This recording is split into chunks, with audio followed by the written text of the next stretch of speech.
प्रिय भक्तजनों, आइए 7वां अध्याय का कथा श्रवण करते हैं। यह कथा बहुत ही सुंदर है।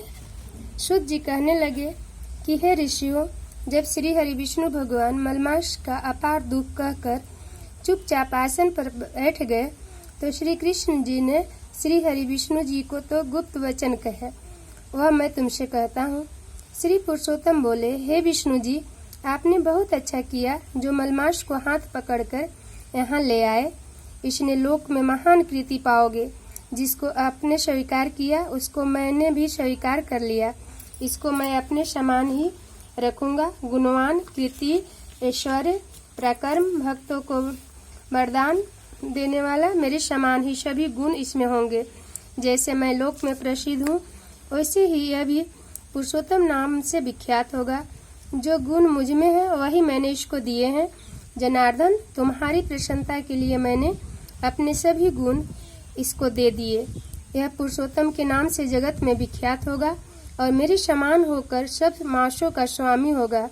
अब यह जगत को पूज्य, जगत में आदरणीय, वंदनीय, नमस्कार करने होकर पूजनीय होगा और पूजने वालों को दुख दरिद्रता का नाश करेगा। सब नाश इच्छा वाले हैं, मैंने इसको इच्छा रहित किया। मनुष्यों को मोक्ष देने वाला होगा। आपने बराबर मैं इसको सर्वगुण संपन्न बनाया है।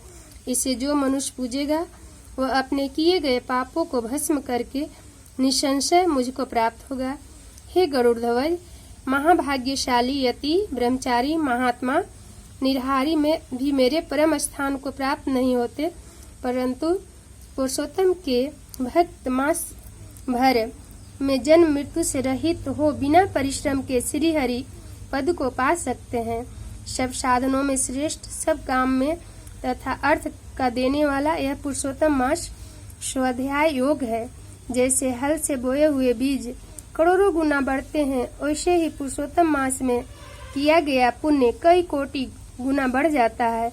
कोई चतुर्मास में व्रत यज्ञ द्वारा स्वर्ग में जाकर वहाँ के भोगों को भोग कर फिर इस पृथ्वी में आते हैं, किंतु जो पुरुषोत्तम मास का आदर से विधि पूर्वक सेवा करता है वह अपने कुल का उद्धार करके मुझको ही प्राप्त होगा।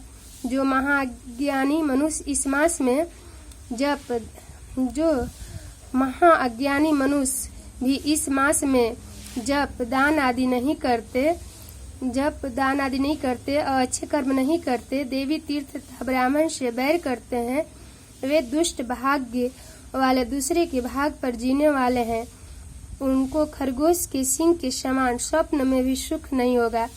जब मूढ़ मनुष्य मेरे प्रिय मलमस का तिरस्कार करेंगे और जो धर्म का आचरण नहीं करेंगे वे सदा नरक के स्वामी होंगे।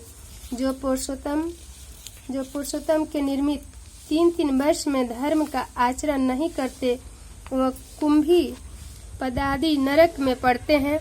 जो अज्ञानी दुख रूपी दावानल में पड़ा रहता है, जिसका अज्ञान से मेरे प्रिय अत्यंत पुण्यदान पुरुषोत्तम मास बीत गया, उनको कैसे सुख प्राप्त हो सकता है। श्रेष्ठ भाग्य वाली स्त्रियां पुत्र सुख सौभाग्य के लिए पुरुषोत्तम मास में स्नान, दान तथा पूजा करेंगी तो उनको मैं सौभाग्य, संपत्ति, सुख, पुत्र दूंगा। और जो मेरे इस मास को ऐसे ही व्यतीत कर देंगी उनको मेरे प्रतिकूल स्वामी से सुख नहीं होगा।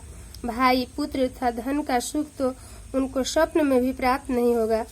अतः सब मनुष्यों को मेरे इस मास में स्नान, पूजा, जप आदि करना, विशेष करके अपनी शक्ति के अनुसार दान करना चाहिए। जिसने भक्ति और श्रद्धा से पुरुषोत्तम मास में मेरी पूजा की वह धन तथा पुत्र का सुख भोग कर अंत में मेरे लोक में वास करेंगी। मेरी आज्ञा से सभी मनुष्य मलमास को पूजेंगे। मैंने सब मासों में उत्तम इसको किया है, इसलिए हे रमापति, तुम चिंता छोड़कर पुरुषोत्तम मास को लेकर वैकुंठ को जाओ। अगले अध्याय का कथा 8वें अध्याय में सुनेंगे। श्री कृष्ण गोविंद हरि मुरारी, हे नाथ नारायण वासुदेव। श्री कृष्ण गोविंद हरि मुरारी, हे नाथ नारायण वासुदेव।